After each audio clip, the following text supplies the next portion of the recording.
বাংলাদেশে যেকোনো পণ্য মোড়কজাতকরণের মাধ্যমে বাজারজাতকরণ করতে গেলে অবশ্যই সে পণ্যটিকে বিএসটির কাছ থেকে মোড়কের নিবন্ধন নিতে হবে।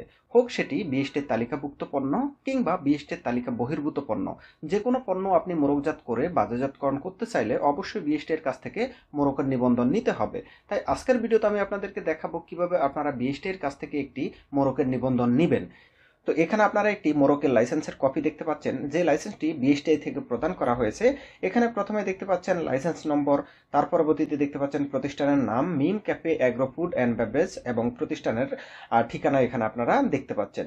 এখানে দেখতে পাচ্ছেন ব্র্যান্ড নেমটি হচ্ছে মিম ক্যাফে এবং এই পণ্যের ওজন হচ্ছে 1 গ্রাম এবং পণ্যের ছবি এখানে আপনারা দেখতে পাচ্ছেন এবং এই লাইসেন্সটি দেখতে পাচ্ছেন বিএসটিআই এর কাছ থেকে প্রদান করা হয়েছে।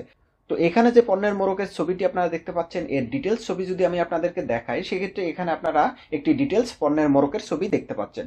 তো এই পণ্যের মোড়কের মাধ্যমে একজন উদ্যোক্তা কফি বাজারজাতকরণ করতে চাচ্ছে, তার জন্য ওনাকে এই পণ্যের মোড়কের উপর একটি বিএসটিআই লাইসেন্স নিতে হবে, যেটিকে আমরা মোড়কের বিএসটিআই লাইসেন্স বলে থাকি।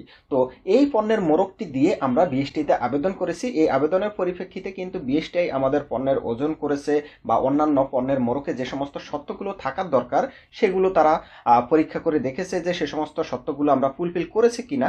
তো সব কিছু দেখে তারা যখন সন্তুষ্ট হয়েছে তখন তারা কিন্তু বিএসটিআই এই লাইসেন্সটি আমাদেরকে প্রদান করেছে।